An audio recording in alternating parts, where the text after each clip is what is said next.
എന്തോ സൂത്ര ഒരു അങ്കലാപ്പ്. ആ വരുന്ന ഗജപോകരി ആരാണെന്നറിയാമോ? ഞക്കൻ ചെന്നായ. ഞെക്കും ഞാൻ ഞെക്കിക്കൊല്ലും ഞാൻ.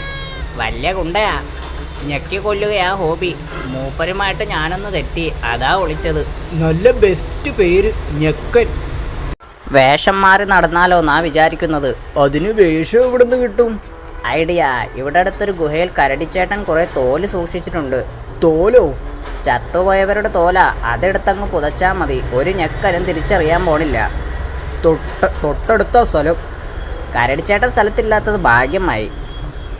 താനിവിടെ നില്ലേ, പറ്റിയ വേഷം ഒരെണ്ണം അടിച്ചു മാറ്റി ഞാനിപ്പം വരാം. അയ്യോടാ, ഇതാര്? കടിയൻ സിംഹത്തിന്റെ വല്യപ്പൂപ്പനോ? കൊടുകൈ കിട്ടില്ലൻ വേഷം. ഈ കരടിച്ചേട്ടൻ ഇതൊക്കെ എവിടുന്ന് ഒപ്പിക്കുന്നു എന്നാ മനസ്സിലാവാത്തത്. ശോ, എന്തായാലും ഇനി ആ ഞെക്കനെ താൻ പേടിക്കണ്ട. എത്ര വലിയ ഗുണ്ടയാണെങ്കിലും സിംഹത്തിനെ കണ്ടാൽ വാലും പൊക്കി ഓടും. എനിക്ക് പറ്റിയ കുപ്പായം വല്ലതും ഉണ്ടോയെന്ന് നോക്കട്ടെ.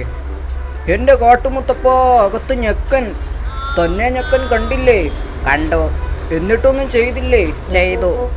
മൂപ്പരെന്നെ ഞെക്കി പരുവത്തിലാക്കിയടോ. അതല്ലേ ഈ കുപ്പായം ഇട്ട് മൂടിയത്.